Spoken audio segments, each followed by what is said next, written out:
જુઓ મિત્રો, આ છે સરપંખો અથવા આપણી બીજી ભાષામાં શ્રીપંખો. કોઈ થીબા કહેતું હોય છે, કોઈ ધોકાદાન કે એવું કંઈક નામ કહેતું હોય છે. બધી જગ્યાએ અલગ અલગ નામ હોય છે. પણ આના એકદમ આંબલી જેવા ઝીણા પાંદા આવે, આવી ઝીણી શીંગું આવે. આની આમ લગભગ આપણા ખેતરના શેડાઓમાં ક્યાંક પડતર પડી રહ્યું એવી જગ્યામાં અઢળક પાકે.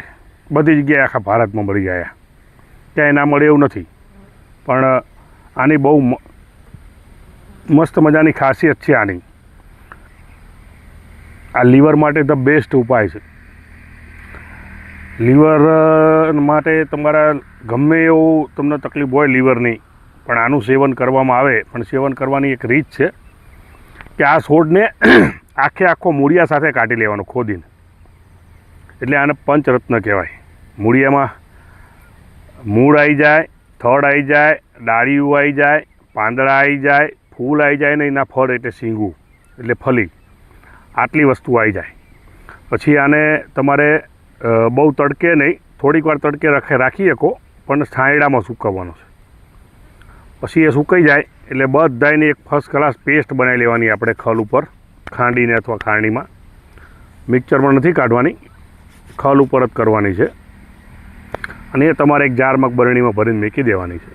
પછી એને તમારે સવારમાં નરણા કોઠે એટલે 1 ગ્લાસ પાણી લેવાનું, 100 ગ્રામ જેટલું.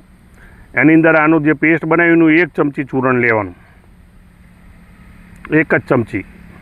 અને એ 1 ચમચી ચૂરણ લઈ અને તમે એને એ ગરમ પાણીમાં નાખી દો અને ધીમા તાપે ધીરે ધીરે એને ઉકળવા દો. એ ધીરે ધીરે ઉકળે એટલે તમારે અડધો ગ્લાસ પાણી થઈ જાય. અડધો ગ્લાસ પાણી થઈ જાય તો આને નરણા કોઠે લેવાનું છે. અને એ પછી તમારે 1 કલાક 1.5 કલાક સુધી બીજું કાંઈ લેવાનું નથી. સલિંગ 2 મહિના આનો ઉપયોગ કરો એટલે તમારા લીવરની તકલીફ દૂર થઈ જાય. પણ હા, એ લીવરની તકલીફ હોય ને આને દવા ચાલુ કરો ત્યારે તમારે તમારા વ્યસનો બંધ કરી દેવા પડે, તો જ ઠેકાણું પડે, લકર ના પડે. બીજું કે આના દાંતણ પણ કરી શકાય છે. જેમ આપણે અંગેડીના દાંતણ કરી શકીએ છીએ એ રીતે આના દાંતણ કરી શકાય. આના મૂળ ખાલી હોય ને, મૂળનો પાવડર હોય ને, આમ સહેજ મૂળ લઈ લો અને સહેજ અચકચરું ટીચી અને તમે જે દાંત દુખતો હોય દાંતથી ચાવવા માંડો તોય તમને આના દુખાવાની રાહત થઈ જશે. આ એવી વસ્તુ છે. અને આ તમારે બધે મળી જતી છે. જુઓ ધ્યાનથી, તમને ક્યાંક ને ક્યાંક બધે મળી જશે. બહુ સરસ કામની વસ્તુ છે.